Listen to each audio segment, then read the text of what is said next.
Okay, so welcome back everyone to your new video of the question of the day series. And today we will be doing a question from the nuclear physics. And the question I've written on the screen, you have this question is okay. Let me write. This question is net JRF December 2017 question. And uh, so let me read the question for you all. So the question says that the spin parity assignments for the ground state and the first excited states of the isotope 5728 nickel in the single particle shell model are. So you have to find what is the spin in parity for the ground state as well as for the first excited state. For the nucleus, what is the nucleus? 5728 nickel. Okay, so let's start. So let's try to solve. Before I solve this question for you all, I suggest pause the video for 2 minutes. Try this question on your own. If you can't answer, get back to the video, see the solution, and practice it. Okay. So it has been given that the nucleus is 5728 nickel. So I will also be explaining how do you actually find the states, right? आप spin parity के assignments कैसे find कर सकते हो for the ground state and all the other excited states using single particle shell model, okay? And this question आप बहुत बार देखोगे, बहुत ज्यादा आता है नेट में, okay? और अलग और भी competitive exams में बहुत frequently such questions are asked. So 5728 nickel, this is the nucleus that is being given to me. Now single particle shell model जो है आपका, जो सिंगल पार्टिकल शेल मॉडल है उसके अंदर आप क्या करते हो, जो भी आपका प्रोटॉन्स है, नंबर ऑफ प्रोटॉन्स और नंबर ऑफ न्यूट्रॉन्स, उसमें से जो ऑड है उसको हम लोग फिल करते हैं, ठीक है? जो हमारा शेल मॉडल है उसके अंदर जो शेल्स है उसके अंदर हम लोग किसको फिल करेंगे? I am repeating, we will fill the Z or N based on which is odd. ठीक है? या तो आपके नंबर ऑफ प्रोटॉन्स ऑड होने चाहिए या आपके नंबर ऑफ न्यूट्रॉन्स ऑड होने चाहिए. अब यहाँ पे मुझे दे रखा है 57 is my A, Z is my 28. So what is the number of neutrons? Number of neutrons will be A minus Z. So number of neutrons is A minus Z and that will be equal to 29. That is equal to 29. That is the number of neutrons. So अब क्या मेरे number of protons positive है या मेरे number of protons odd है या मेरे number of neutrons odd है? सो इसके अंदर we have number of neutrons as the odd quantity. तो हम लोग किसको फिल करेंगे? We will fill N. हम लोग we will fill N. N और जेड में से जो ऑड है उसको आप शेल मॉडल की शेल्स में फिल करना स्टार्ट करो. अब now how do you remember the shells, right? आप शेल्स को याद कैसे रख सकते हो? So for that let me first draw the orders of shell for you. So I have remembered it like this: 1 1 1 1 2 1 1 2 1 2 1 again. Okay, so you have 1 1 1 1 2 1 1 2 1 2 1. Okay, this is how you remember the shells. It's on my finger, right? 1 1 1 1 2 1 1 2 1 2 1. Make it a rhyme, right?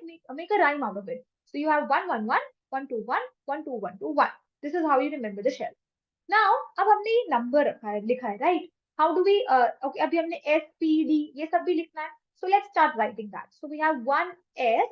Obviously in the beginning S हमेशा half होता है. S की J value is always half. और J value हम लोग कहाँ लिखते हैं? यहाँ पे लिखते हैं. So we have 1 S half.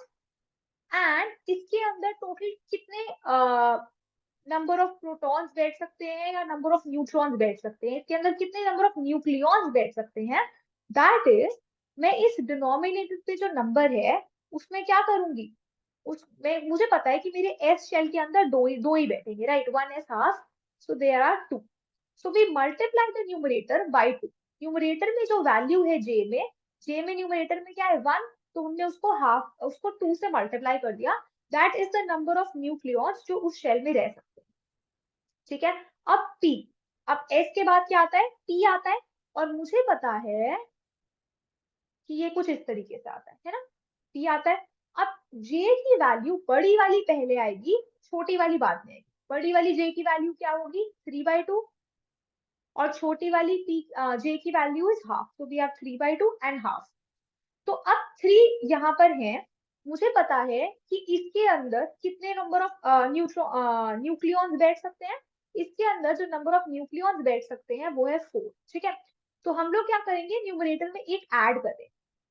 यहाँ पर भी हमने न्यूमरेटर में एक ऐड करा था, हमने 2 से मल्टीप्लाई करा, that is the same thing. अगर मैं 1 में 1 ऐड करूंगी तो 2 हो जाएगा, 1 को 2 से मल्टीप्लाई करूंगी तो भी 2 हो जाएगा। तो मैं न्यूमरेटर के अंदर 1 को ऐड कर रही हूँ। अगर मैं 1 को ऐड कर रही हूँ तो यहाँ पे कितने नंबर ऑफ न्यूक्लियॉन्स बैठ सकते हैं, 4। इस वाली के अंदर कितने बैठेंगे, 2। 1 + 1 is 2, so 1 + 1 is 2, 3 + 1 is 4, 1 + 1 is 2। अब SP के बाद क्या आता है, D आता है, तो यहाँ पे आ गया D। अब 1 चल रहा था तो यहाँ पर 2 आ गया, तो लेट्स स्किप दिस 2 और यहाँ पर हम लिख देते हैं D। फाइन, तो हमने क्या करा, 2 को स्किप कर दिया। अब 1s आया था, 1, अब यहाँ पर 2 है तो 2 अगला क्या होगा, 2 विल बी s। स्टार्टिंग तो आपकी शेल्स की s से होती है ना, तो 1s आ गया, 1p आ गया, 1d आ गया, लेकिन अब 2 आ गया, तो 2 कहाँ से स्टार्ट होगा, 2 विल स्टार्ट फ्रॉम s। तो यहाँ पे हमने लिख दिया s। अब d की वैल्यू क्या होगी, d की जो j की वैल्यूज होती हैं वो होती है 3/2 से अगली वाली, है ना। अगर मैं 3/2 में 1 कर दूं ऐड, तो मुझे j की अगली वैल्यू मिल जाएगी d के लिए, तो d की वैल्यूज विल बी 5/2 एंड 3/2, ठीक है। j की वैल्यूज यही होती है d के लिए। एंड 2s, s क्या होता है, s is always half. And कितने नंबर ऑफ न्यूक्लियॉन्स बैठेंगे इनके अंदर, अब देखो d में 5/2 है, तो 5 + 1 is 6, 1 + 1 is 2, 3 + 1 is 4, ठीक है। ऐसे करेगा, ऐसा करा हमने। अब देखो d यहाँ पर खत्म हो गया, S P D and S। अब किसकी बारी आ गई, S की बारी आ गई। तो अब हम यहाँ पे लिखेंगे S और यहाँ पर भी लिखेंगे S, ठीक है।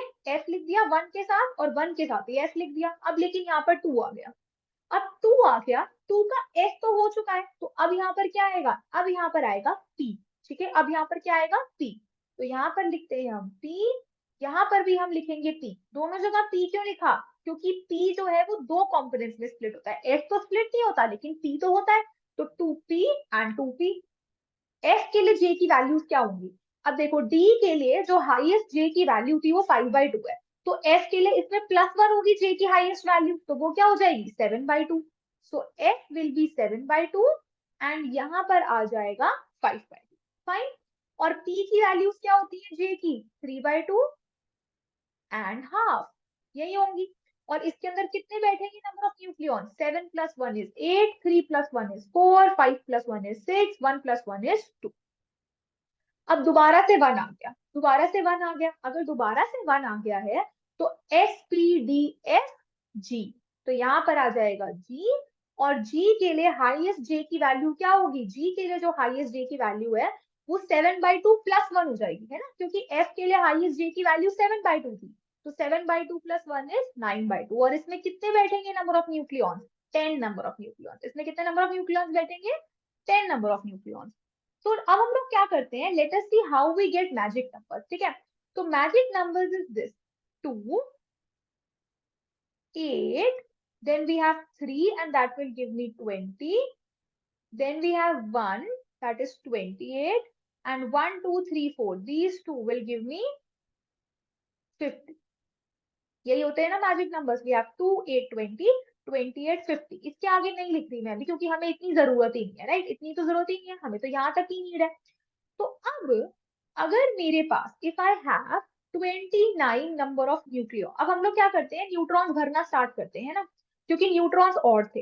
अगर प्रोटॉन्स ऑड होते, अगर जेड ऑड होता तो हम लोग जेड फिल करते, है ना। इसी में अगर नंबर ऑफ प्रोटॉन्स ऑड होते तो हम लोग जेड फिल करते इसके अंदर, लेकिन इसके अंदर क्या फिल करेंगे, हम लोग न्यूट्रॉन्स को फिल करेंगे, ठीक है। और कितने न्यूट्रॉन्स फिल करेंगे, n इज इक्वल टू जो है हमारा वो है 29।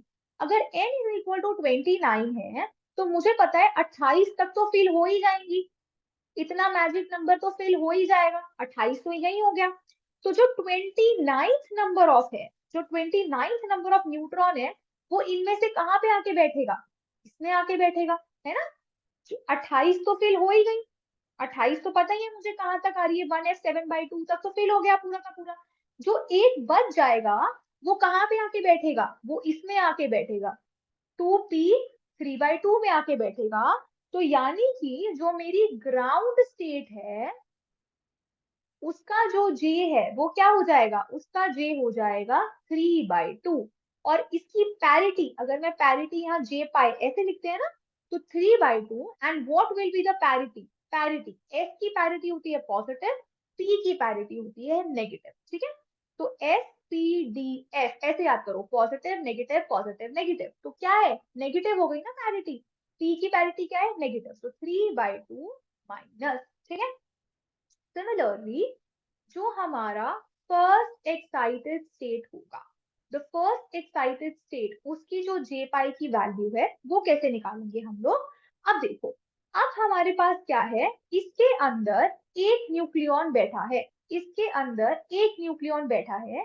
ये जो न्यूक्लियॉन है, ये जो न्यूट्रॉन है, अभी हमने न्यूट्रॉन्स फिल करे हैं ना, तो ये जो न्यूट्रॉन यहाँ बैठा है ये क्या करेगा। अब देखो यहाँ तक तो फिल्ड है, मैजिक नंबर आ गया, मैजिक नंबर में बहुत बड़ा गैप होता है एनर्जी का, है ना। तो अब क्या होगा, इसकी फर्स्ट एक्साइटेड स्टेट सिर्फ तब पॉसिबल है जब ये वाला जो न्यूक्लियॉन है ये जंप करके यहाँ पे चला जाए, तभी तो एक्साइटेड स्टेट पॉसिबल होगी। अगर ये वाला न्यूक्लियॉन जंप करके 1f5/2 में चला जाएगा तो जे पाई की वैल्यू क्या हो जाएगी, जे पाई की value will be 5/2। and S के लिए what is the parity, SPDF, तो F is what, F is negative, है ना। जैसे P की पैरिटी नेगेटिव है ऐसे ही F के लिए जो पैरिटी है वो भी नेगेटिव है, so that is 5/2 माइनस, है ना। तो F की पैरिटी पॉजिटिव, P की पैरिटी नेगेटिव, D की पैरिटी पॉजिटिव, F की पैरिटी नेगेटिव, G की पैरिटी पॉजिटिव, ओके। इसको याद रखना, ऑल्टरनेटिव चलते हैं, है ना। S पॉजिटिव से स्टार्ट होता है और फिर उसके आगे ऑल्टरनेटिव चलते जाओ। तो यानी कि जो मेरा आंसर है, मैंने क्या आंसर निकाला, 3/2 minus and 5/2 minus, ground state की 3/2 माइनस और फर्स्ट एक्साइटेड स्टेट की 5/2 माइनस। तो इसका मतलब the answer will be D, that is 3/2 minus and 5/2 minus. This is the spin parity assignment for 57 निकल 28 ग्राउंड स्टेट के लिए एंड फर्स्ट एक्साइटेड स्टेट के लिए। तो आई होप आपको समझ आ गया हो the trick that how do you fill the nucleons in the single particle shell model, ठीक है। और वहां से आपको स्पिन और पैरिटी की वैल्यू कैसे निकालनी है, ठीक है। So thank you so much and bye bye for now. If you like the video, please do like my video, comment if you have any doubts, and do share my video and subscribe my channel. Thank you so much everyone.